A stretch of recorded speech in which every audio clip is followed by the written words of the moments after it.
आले तरी अजित पवार यांच्या अपघाताची तपास झाला नाही आहे. त्यासाठी रोहित पवार आज हातात कुलूप घेऊन CIDच्या कार्यालयामध्ये गेले होते. शेवटी प्रत्येकाची हीच मागणी आहे की आदरणीय स्वर्गवासी अजितदादा पवारांच्या जे काय एकंदरीत जो काय अपघात झाला त्याची चौकशी व्हावी. आदरणीय मुख्यमंत्री साहेबांनी ह्याबद्दल ठोस भूमिका घेतलेली आहे. त्यांनी सातत्याने हे संबंधित असलेले जे काही तपास एजन्सी आहे स्वतः CM साहेबांच्या माध्यमातून पाठपुरावा होतो आहे. प्रत्येकाने थोडं संयम ठेवावं. केस थोडी नाजूक आहे पण त्याला आमच्या अजितदादांना निश्चित पद्धतीने न्याय भेटेल हा विश्वास मी या निमित्ताने व्यक्त करणार. साहेब, नीट पेपर फुटीच्या मुद्द्यावर तर संजय रोसे म्हणत आहेत की ही नाचक्की महाराष्ट्रामुळे देशावर आलेली आहे आणि त्यासाठी आता सरकारने त्यावर भाष्य करावं किंवा त्यावर बोलावं. त्याच्यावर आमच्या सरकारच्या प्रमुखांनी आदरणीय फडणवीस साहेबांनी अतिशय कठोर भूमिका घेतलेली आहे. कारवाया सुरू आहेत, अटक झालेल्या आहेत, पण शेवटी ज्याचा मालकच नापास आहे त्याला पेपर फुटीबद्दल बोलण्याचा अधिकारच नाही. सर्वात मोठा विद्यार्थी हा मातोश्रीच्या 3ऱ्या माळ्यावर बसला असल्यामुळे संजय राजाराम राऊतनी तोंड उघडू नये. आमदार संग्राम जगताप म्हणतात राष्ट्रवादीचे अहमदनगरचे की आपली मुलं बाळं शाळेत जात असलेला रिक्षावाला किंवा व्हॅनवाला हिंदूच असला पाहिजे. नक्कीच जिम जिथे आपण करता व्यायामशाळा ते पण सगळे हिंदूच असले पाहिजे.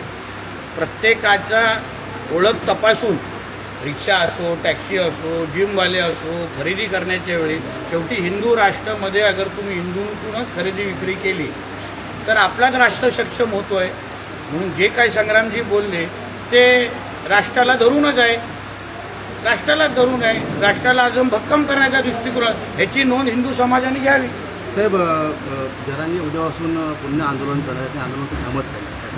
बघा, एक लक्षात घ्या, जरांगे पाटीलांची मागण्याबद्दल सरकारच्या वतीने ह्याच्या अगोदर प्रसाद लाडजींनी आणि विखे पाटीलजी त्यांच्याशी चर्चा करतायत. त्यांची चर्चा सुरू आहे. आदरणीय फडणवीस साहेबच मला न्याय देऊ शकतात असे ते स्वतः काल काय परवाच बोललेले आहेत. सरकार सकारात्मक आहे. त्यांच्या ज्या काय मागण्या आहेत त्याबद्दल लाडसाहेब असो, विखे पाटीलजी त्यांच्या संपर्कात आहेत. मला विश्वास आहे योग्य पद्धतीने तोडगा निघेल आणि अशा उन्हातानात त्यांना बसण्याची संधी भेटणार नाही. तेवढं त्यांच्या तब्येतीची काळजी आम्हाला सगळ्यांना. साहेब, एक पुण्यामध्ये 10पेक्षा जास्त जणांचा विषारी दारूमुळे मृत्यू झाला. त्याच्यामुळे विषारी दारू पिल्यामुळे काही जणांचा पुण्यामध्ये योग्य खातं तपासणी करेल ना आणि जे जबाबदार असतील त्यांच्यावर कारवाई होईल.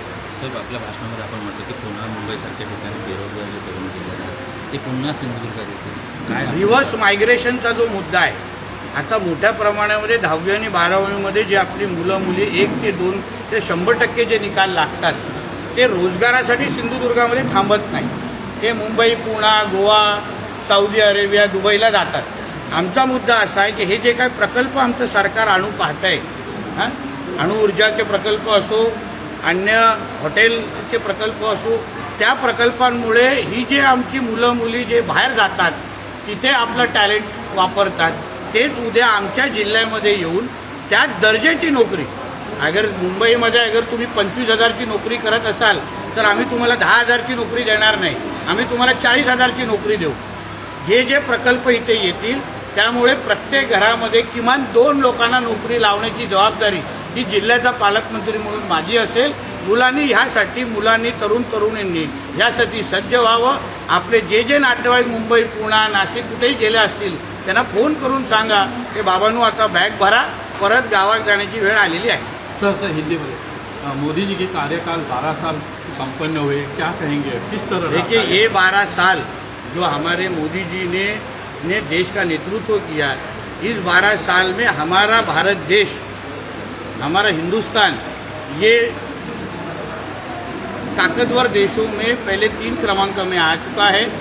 आर्थिक और फाइनेंशियल कंडीशन में जो सुपर पावर जिसको आपको कहते हैं, महासत्ता जिसको बोलते हैं, उसमें भी मोदी जी के मार्गदर्शन और नेतृत्व की वजह से हमारा देश काफ़ी आगे है.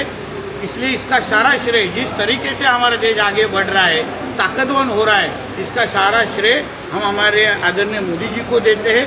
सिर्फ 12 साल में अगर इतना फर्क पड़ेगा तो सोचिए आगे आने वाले दिनों में कितना विकास हमको सबको अनुभव करने को मिलेगा.